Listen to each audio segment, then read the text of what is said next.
Thousands of people, including top U.S. officials, greeted Pope Benedict as he began the first full day of his trip to the United States. President Bush told the Pope that in America he will find a people of prayer and compassion, and a nation that believes in religious liberty. Mr. Bush said the Pope's message of hope and love is especially important in a world facing violence and terrorism. In a world where some invoke the name of God to justify acts of terror and murder and hate, we need your message that God is love.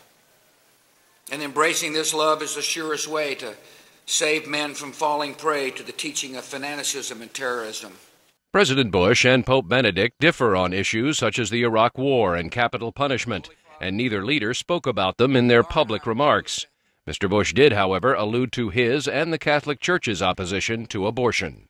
In a world where some treat life as something to be debased and discarded, we need your message that all human life is sacred, and that each of us is willed, each of us is loved. Pope Benedict said he has come to the United States as a friend and preacher of the gospel, who has great respect for what he called this vast pluralistic society. The pontiff noted that America has been generous in helping to meet the world's humanitarian needs, and said diplomacy is the solution to solving disagreements. I am confident that this concern for the greater human family will continue to find expression support for the passionate efforts of international diplomacy to resolve conflicts and promote progress. The Pope was full of praise for American society and said from the beginning America's noble principles governing political and social life have been linked to God.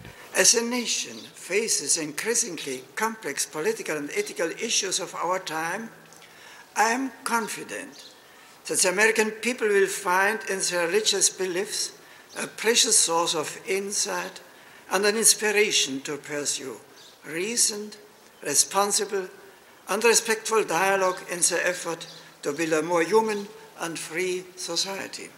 Happy birthday to you. Happy birthday. The crowd on the south lawn of the White House sang Happy Birthday to Pope Benedict in celebration of his 81st birthday.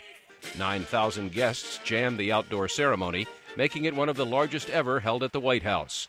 During his 6-day visit, the pontiff will celebrate large open-air masses and address the United Nations. Meredith Buel, VOA News, Washington.